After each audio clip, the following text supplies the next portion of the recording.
जे तुम्हाला प्रिंटआउट मारायचे त्या कशा मारायच्या, मी जसे फोटो टाकलेत तसे तर अजिबात नाही मारायचे, मी एक्सेप्टही करणार नाही. ज्यावेळेस तुम्ही ते स्क्रीनशॉट बघताय का नाही त्यावेळेस तुम्हाला टेक्स्ट दिसते एक, ठीक आहे.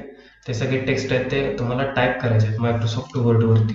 बरेच जण इव्हन 12वीचे पण विद्यार्थी मला विचारा येत होते की कसं करायचं, आम्ही तर डायरेक्ट प्रिंट मारू, अजिबात नाही, प्रिंट अजिबात मारायची नाही त्याची. तर तुम्ही कसे करायचे की सरळ एक्सपेरिमेंट जसं तुम्हाला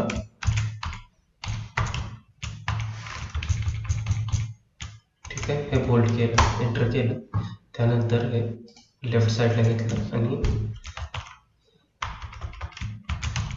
एक्सपेरिमेंट नेम, नाहीतर तुम्हाला त्या PDF मध्ये जे पहिल्यांदा दिसतंय ते आहे तसे टाकायचं. नेम ऑफ एक्सपेरिमेंट काय दिसतंय,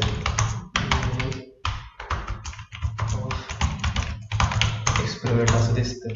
मग आता कुठला असू दे, C++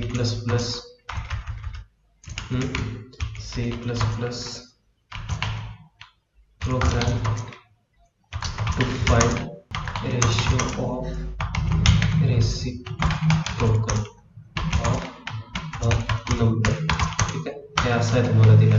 आता हे 12वीचं आहे, मी फक्त नाव इथलं घेतलेलं आहे आणि इथनं मग तुम्ही खाली प्रोग्राम लिहायला चालू करायचं आहे. जे काय असेल तुमचे हॅश इन्क्ल्यूड iostream.h असं काय काय तुम्हाला फाईल्स ॲड करायचे आहेत तसं तुम्ही कोड सगळं टाईप करायचं आहे. आणि त्यानंतर ज्यावेळेस तुमचं काय ते रिटर्न 0, ठीक आहे.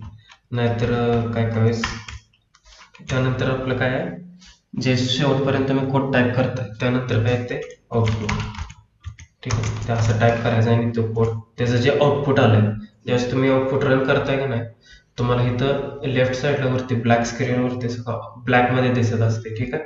त्या आउटपुटवरती काय प्रिंट होतंय की नाही ते लक्षात ठेवायचं आणि तो कोड ते जे टेक्स्ट आले लेफ्ट साईडला वरती आउटपुटचं ते तर तुम्हाला टाईप करायचं. आता त्यानंतर एक मोठा प्रॉब्लेम येतोय की तुम्हाला व्हिज्युअल बेसिकचं कोड कसं टाईप करायचं, ठीक आहे.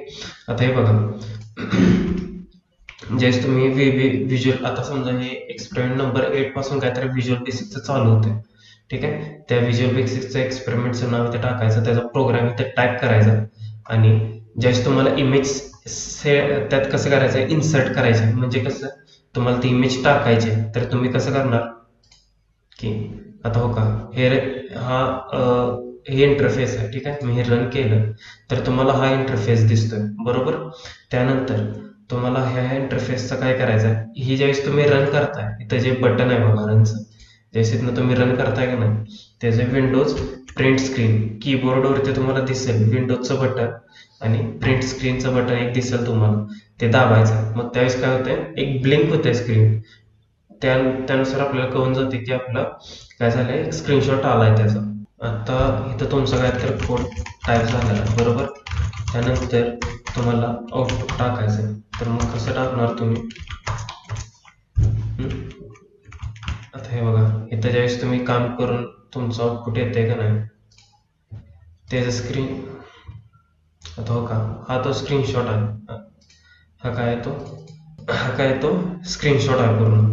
आता मग मी काय करणार आहे, याला एडिट करणार. आता जेवढी स्क्रीन आपण त्या फॉर्मवरती ठेवलेली तेवढीच काय करायचे त्या ह्याच्यात टाकायचे.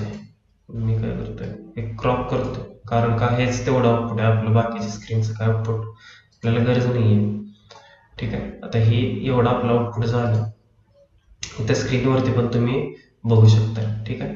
मी काय करणार आहे, सरळ हे ड्रॅग करणार आहे आणि इथं सोडून देणार. काय करायचं, लेफ्ट माऊस क्लिक करून ठेवायचं, ज्यावेळेस तुम्ही इमेज सिलेक्ट करता त्यावेळी लेफ्ट क्लिक करून ठेवायचं. लेफ्ट क्लिक केलं, सिलेक्ट केलं, इथं दिसते बघा माऊसच्या ह्याच्यात, डायरेक्ट इथं सोडून द्यायचं. सोडून दिलं की तुम्हाला इथं ते डिस्प्ले होतं, ठीक आहे.